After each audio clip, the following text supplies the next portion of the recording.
and welcome back to the new year, 2025. So this is our first class for the year.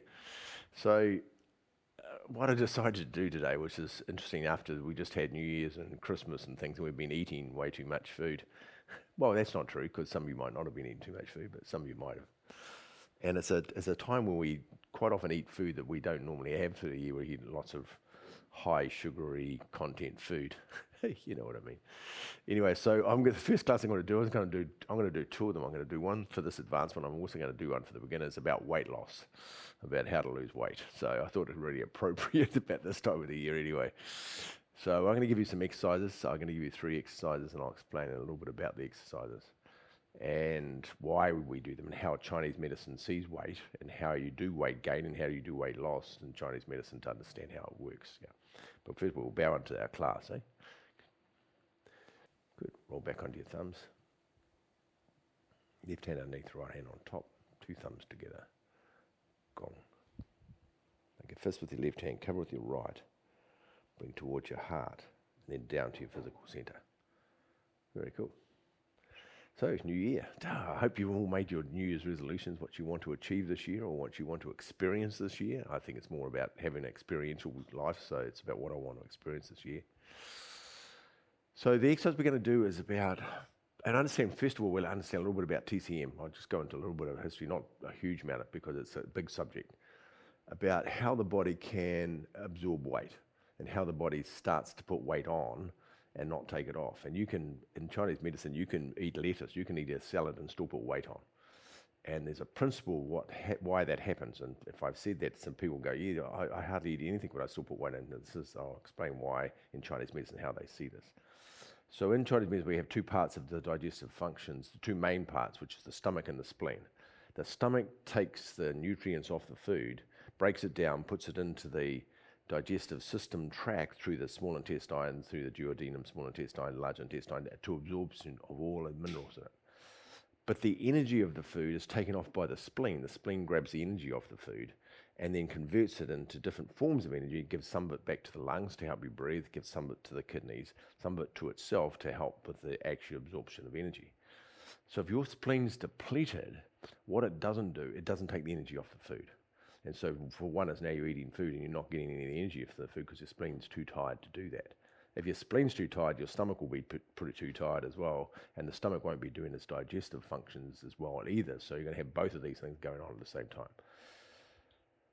So if the spleen, I like to animate this so you can understand the principle. So if the spleen's got no energy, it's sort of sitting there, and the food comes along and the spleen goes, I've got no energy to do that. I don't, just get rid of it. And so it just goes straight through you. And so then you end up with undigested food in your stools, and you'll find this food in your stool hasn't been broken down because the body's just not assimilating the food, and that's also happening from the stomach. And so with this principle of no energy in the spleen and the stomach, this is what creates undigested food. The body's not absorbing the energy of the food. You're getting tireder. But what the body does is very clever. Anything to do with carbohydrates, because carbohydrates is a sort of source of fuel to the body. What it does with the carbohydrates, it stores it. Because it can't break it down because it's got no energy to do that. The factory workers are sitting there, the food's coming in and goes, ooh, yeah, pfft. And these are carbohydrates that goes that way, all the rest of it just chuck out the back. My vivid imagination.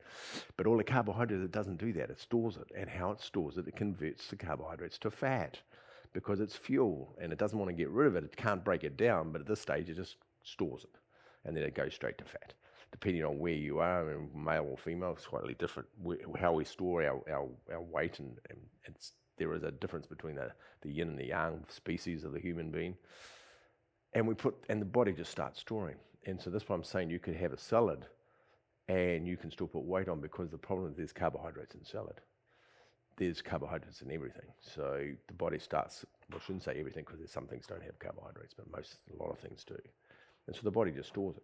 So if we've been having lots of carbohydrate high foods, which is all the puddings and the Christmas festivities, then we've been putting a lot more glucose, a lot more sugar into our body, and the glucose then converted to carbohydrates, and the body can't use the carbohydrates, so it just stores it, and that's why we put the weight on. So the obvious thing is if you have a really strong spleen, it absorbs all the energy and you don't store the fat.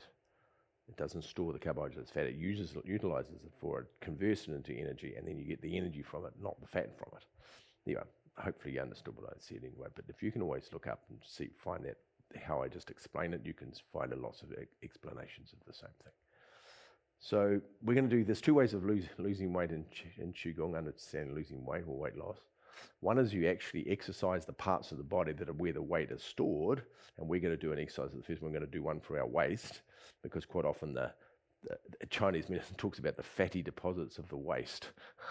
It's interesting terminology anyway. So we're going to do an exercise that loses weight around the waist, and then we're going to do a couple of exercises for the spleen and the stomach to make the spleen and stomach strong, so it absorbs, the absorption happens, the energy transfers happens, and so we stop doing the converting carbohydrates into fat. Yep, and that's why we do that. So we'll talk a little bit about exercise too, about how you get rid of the other way you get rid of fat. Of course, there's a couple of other ways. We'll talk about it while we're doing the exercises. Yeah. So the first one we're going to do is from the Shirba Shir Tai Chi Qigong system, and this exercise is called Painting a Rainbow in the Sky. It's a great name. It's primarily really good for your liver and your gallbladder, but we're using it to exercise our fatty deposits of our waist. Because as soon as you start moving them, as soon as you start exercising the muscles around where the fat is stored, the muscles are going to start drawing the energy for converting the fat back into carbohydrates, so the carbohydrates can turn into glucose, and the glucose can fund the muscles. So you're going to make it, and what it does is really lazy. It just goes to the closest source of fat, wherever it is. So if you're exercising your waist, then it's going to draw all the energy from your waist to fund that exercise. It's nice and simple. Body's very clever. So we're going to do this exercise. It's quite simple. So we start with our hands facing towards the ground. Turn our hands up. And we're pulling the energy up from the ground. We turn them over in your eyes. We push them towards the sky. Now I'm going to mirror you, and you're going to go to your right. You're going to change your weight to the right, and then you're going to bring your hand down and you're going to face it towards the left. Yeah. And then and this stage I'm waiting, and I feel this I have it like a banana shape going on in my body. My spine's curved around like that. Yep. And I'm facing directly that way. My hand's not down, it's facing directly to the side. It comes up to the top, and they change it over in the midway and the top, and then changes to the other side. Now I'm bending the other side. Now I have a banana going the other way, and I can feel the stretch right through my flank. It's all all the muscles here are being stretched as I bend right over, and then it comes back up, and it goes to the other side.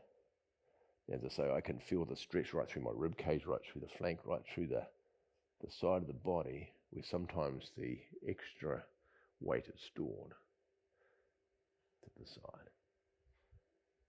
Now you breathe in as you come up, and you breathe out as you go down.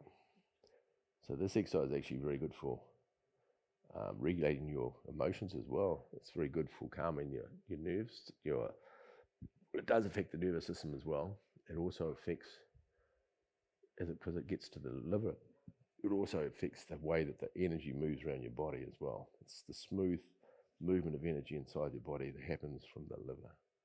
Breathing in and breathing out. Now, if we're doing this just for the liver and the gallbladder, which we normally would do, you do so many repetitions, but because we're doing it for weight loss, you do a lot more repetitions. Yeah, because you want to exercise your waist area. So you're going to keep doing this from side to side, and you do quite a lot. You could do this up to 20 times. We won't do 20 times, but you can do 20 times. And you want to do this morning and night. And it has such a big flow-on effect of how it's going to make you feel, besides the fact that it's going to help your body break down the fat into carbohydrates and then really absorb the carbohydrates. What it's also going to do is help to regulate your liver. And then your moods will change. You'll see life better. Because inside your liver, the ethereal soul lives inside your liver, which is your planning of how you have your experiences of life. So you'll have more experiences of life by doing this exercise. How's that? It'll create that function to happen. Breathing in and then breathing out. Breathing in and breathing out. Now, of course, with this exercise, trying to keep your arms and your shoulders nice and relaxed. You'll feel the tension build up in your shoulders. What you don't want It's okay to have pain in your shoulders, a little bit of pain, but if it starts to get really painful, the whole idea of Qigong is bring your hands to the top. Bring your hands down, turn them over at your eyes, and then bring the surplus energy back to your lower dantian. That's underneath your tummy. Yeah, so there's two schools of thought. So there are Qigong exercises where you put the body in quite physical, demanding positions. These are a nice technical way of putting you're sitting in pain. Demanding positions where there's a fair amount of stress on the ligaments, tendons, and you're actually feeling that and learning how to relax the tendons, let go, let go, let go, let go. So there's exercises for that. And there's the other version where you don't put any stress on your body and your body just relaxes and just let go with no tension. So there's two different ways, and there's two different Qigong systems that do both of those. They have their own version of that and different philosophies around it as well. But this particular one, we don't want to stress our body out. We don't want to have so our shoulders are just so painful that my attention is going to my pain inside my body, and then relax. Now, that's a good practice to do, by the way, is to go inside the pain and just let the pain be what it is. But for this particular exercise, what we're doing, we're using it for exercise. We're using it for exercise.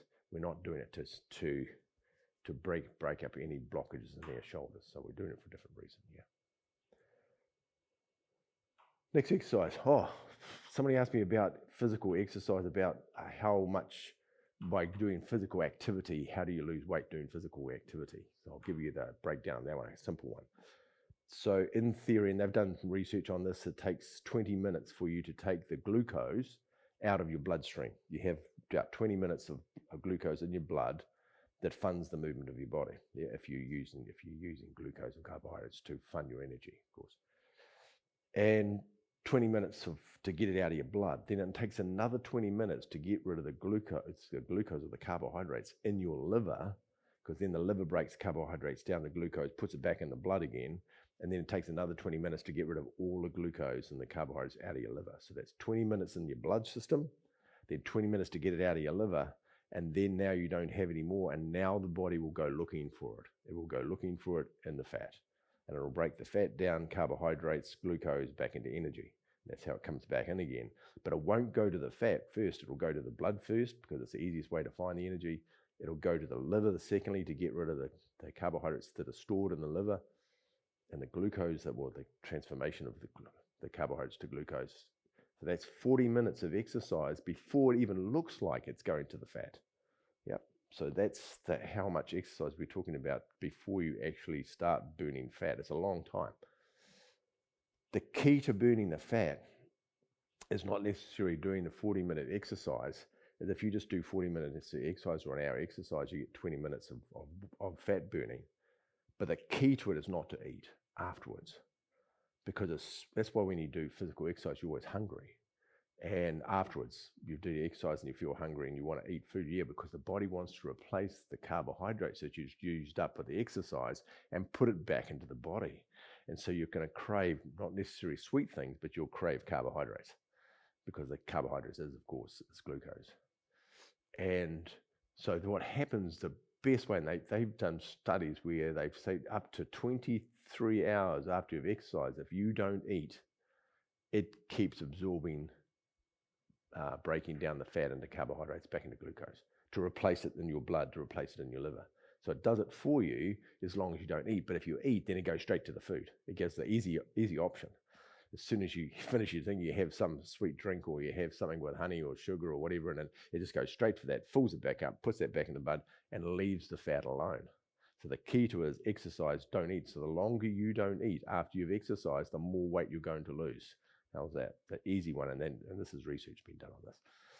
The hard part, of course, is you're really super hungry after you've exercised because you've burned up all the carbohydrates, burned up all the glucose. Anyway, that's the key to it when you're doing exercises. Just sustain, even for an hour, 2 hours after it, don't eat. You can drink water, just don't eat any carbohydrates, because then it just stops the whole breaking down of the fat system. Yeah, for 40-minute exercise. There you go. So next exercise is rolling with the waves. So we're going to do 2 exercises for your spleen and your stomach. This is out of the Shirba Shir Tai Chi Qigong system as well. It's called rolling with the waves. But this exercise is primarily energize your spleen, to make your spleen strong. Remember, when the spleen's strong, it breaks the energy down from the food and absorption happens more efficiently, and then it also energizes the stomach, so the absorption of the nutrients happens more effectively, and it stops the storing of the fat, stop the storing of the carbohydrates into fat. Yeah. I think you got the idea of what I'm saying now. So we're going to step forward. We're going to step forward, and we're going to, comes from a very famous, the ward off and roll back and press comes from a Tai Chi move, this particular exercise, but it's very, very good for your spleen. Yeah.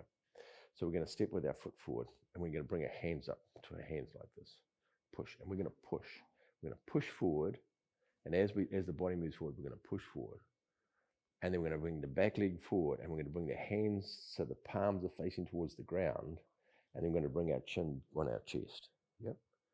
Then we're going to step back, and you're going to go toe first, then heel, then come back and slide your hands back. Your toe comes off the ground, the front toe comes off the ground. It goes slightly down and then comes slightly up on the back when it comes back forward.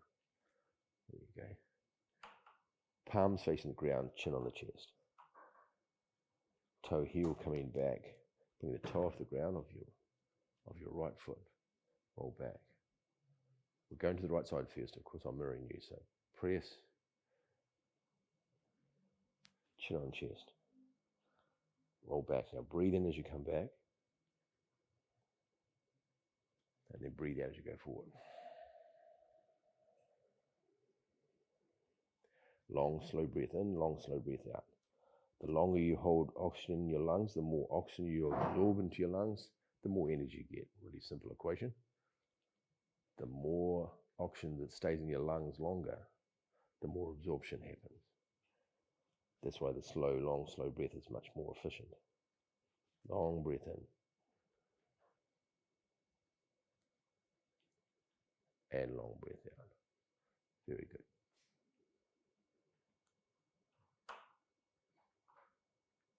Breathing in.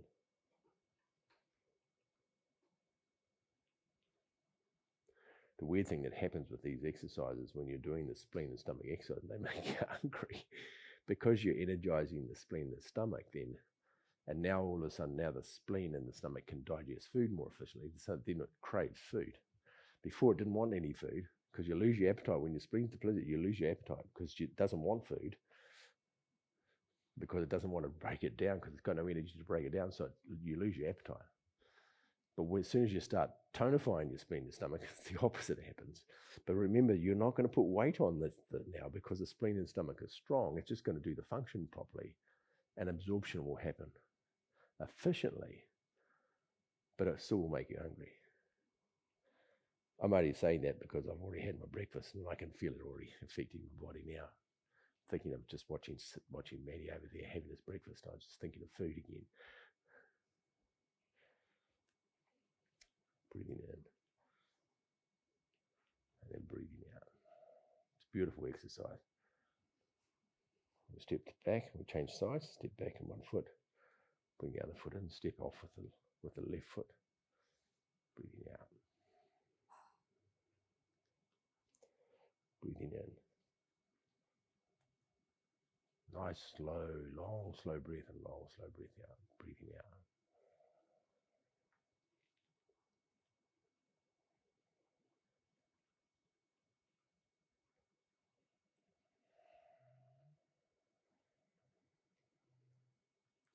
As you're stepping, you step back, toe heel, and then you bring your toe off the ground. Hands slightly go down, toe goes down first, then come forward.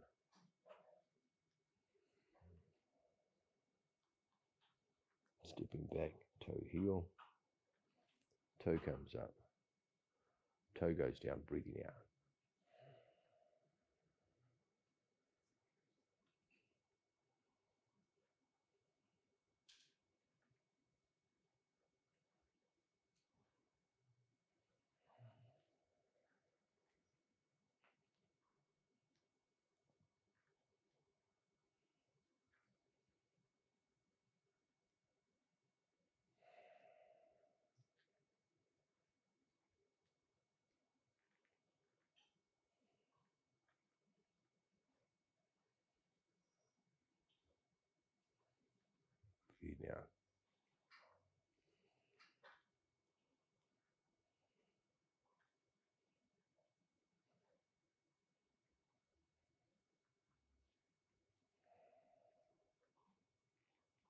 one more. Breathing in and breathing out.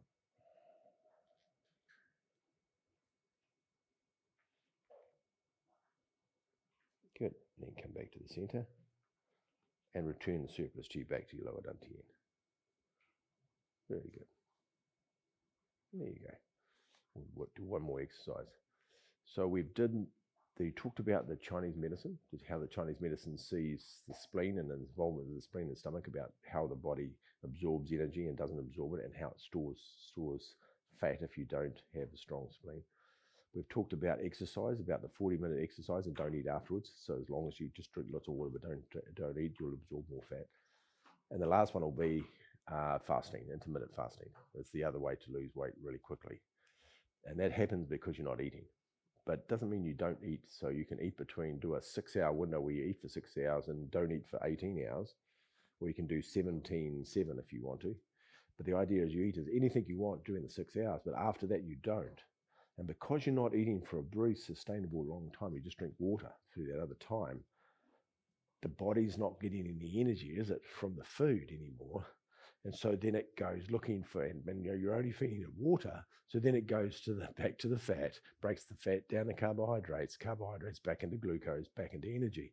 It does it for you because you're not feeding it. But it doesn't mean you don't eat. You just eat through a very short window, and you have a long period of time where you're not eating, and the body will start absorbing fat that way too. And it's a very, very simple way. And you can do that for a few weeks and you watch how many kilograms just fly off.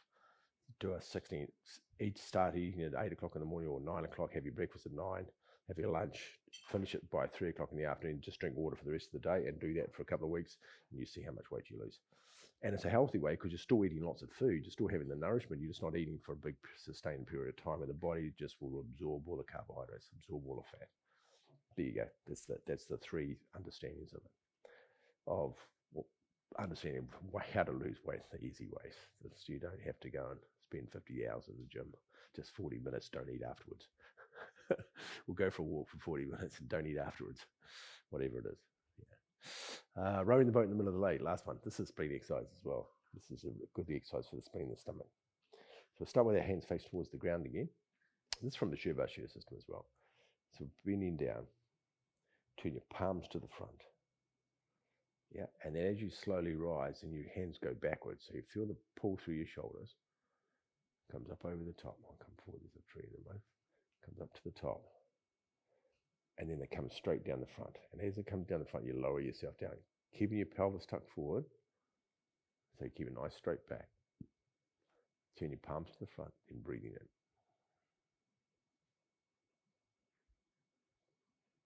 Good. And then breathe out on the way down.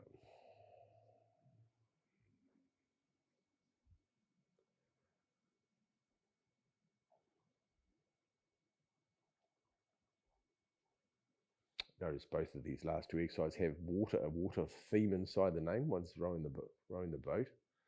One's rolling with the waves. One's rowing the boat. So both have got a water content to the exercise. So then you know it's got to do with the kidneys and the bladder as well. And the kidneys are our battery in our body. So the more energy you have in your body, the more everything functions properly, the more the spleen will get the energy when the battery's full. If your kidneys are flat and you're tired, then of course the energy from your battery, your kidneys, doesn't get to your spleen, and then your spleen will be depleted too.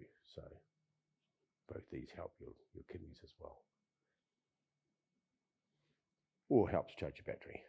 Same thing. Breathing out.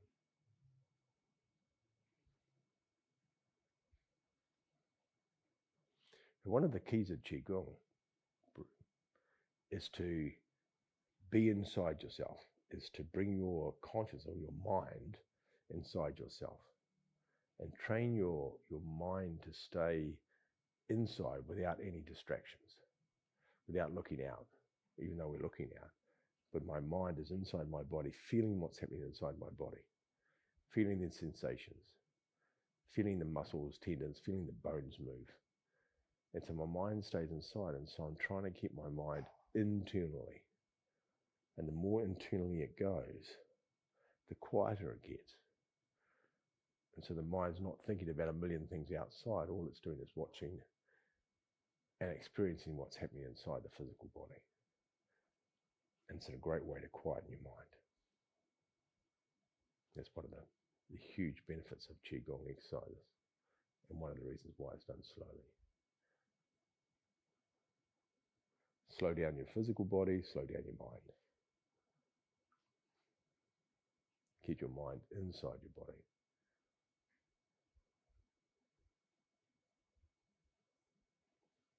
And be just really content with being inside. Breathing in and breathing out slowly. Absorbing energy through the breath.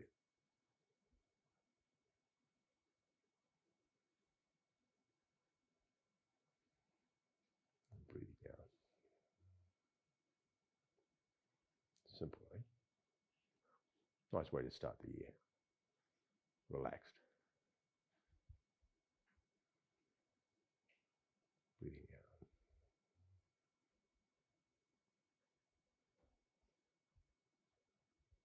Breathing in. Feel the body opening up. Feel the body expanding. And then breathing out.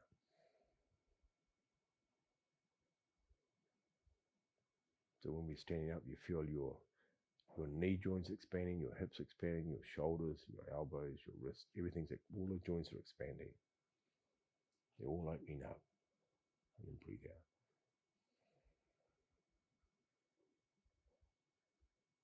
Good. We'll do 2 more.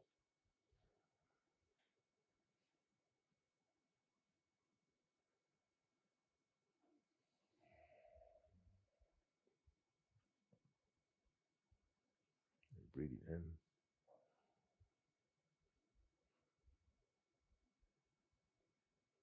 And then breathing out. Good, perfect. There are 3 simple exercises you can do to help lose weight. Simple as that. Understand the principle. Remember about the not eating after the exercise. Remember about having your spleen really strong, so then it constitutes the spleen, the stomach constitutes the food and does the whole breakdown of the food, the assimilation of the food a lot more efficiently. And remember, if you really want to lose weight really quickly, just intermittent fast, just eat for 6 hours, rest, and just drink water, and that'll feed the weight. It'll fall off very, very quickly. And then once it's fallen off, you'll get used to the intermittent fasting. I do it myself. You'll notice it after a while. You just have a glass of water, and that feeling, that funny discomfort goes away. You just get used to not eating. It's actually really, really simple. It just takes a little bit of practice to get rid of it, because you're breaking a habit. But the health benefits are phenomenal. There's lots of research being done on that. It's just how beneficial it is. Every country or every ethnic group in the world, or every native group of every country, have fasting in their regime. It's in the Bible. It's everywhere, talking about fasting, how important it really is. And the body changes and it repairs itself during the fasting process. There you go. Have a beautiful day. Have a beautiful year. Write down all your years, and I don't say goals. I don't want to use the word goals. Your aspirations of what you want to achieve this year. What you'd like to experience. Mine's more about the experience. What you'd like to experience this year in your life. What do you want to experience? What something feels like. I was talking to Josephine about what it feels like to have completely no debt in your life, where you owe nobody in the world a cent, and the feeling of what that feels like. Bring that into your conscious to experience what that feels like. And if you bring it into your conscious what it feels like, then you'll manifest that to happen. There you go. New Year's resolution. Roll back onto your thumbs. Left hand underneath, right hand on top. Gong.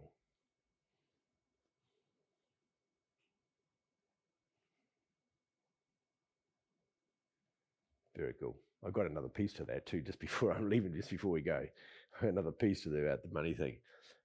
Having the experience of what it feels like to have completely no debt and owe nobody in the world any money is not necessarily easy for everybody, but some people already know what it looks like. But if you've never felt that, it's pretty hard to experience it. So here's the one you can do to practice that idea, and that is have no messages in your phone that you owe anybody an answer to. and what that feels like when you don't, or have no emails in your email box. Do you owe nobody in the whole world a message? And see what that feels like when you have no constraint on you that you need to answer a whole lot of people when you have nothing. It's all gone. I like having an empty email box. I clear it out every day, and when I go to sleep at night time, there's nothing. I owe nobody in the world an answer or a message. There's something about the freedom that comes with that. It's an easier one to practice than the money one. Do that one first, have that experience of what that feels like. And then you understand when you have the money, then you don't have any constraint or any pressure on you around money, then that comes off you as well. But do the no message in your phone one first is a lot easier to start with, an easier concept. Well, some people, that might not be too easy, but understand that's easier than the money one. But then you'll get understand the principle of what the money one looks like too. There you go. Have a beautiful day, everybody. Yeah? Bye-bye.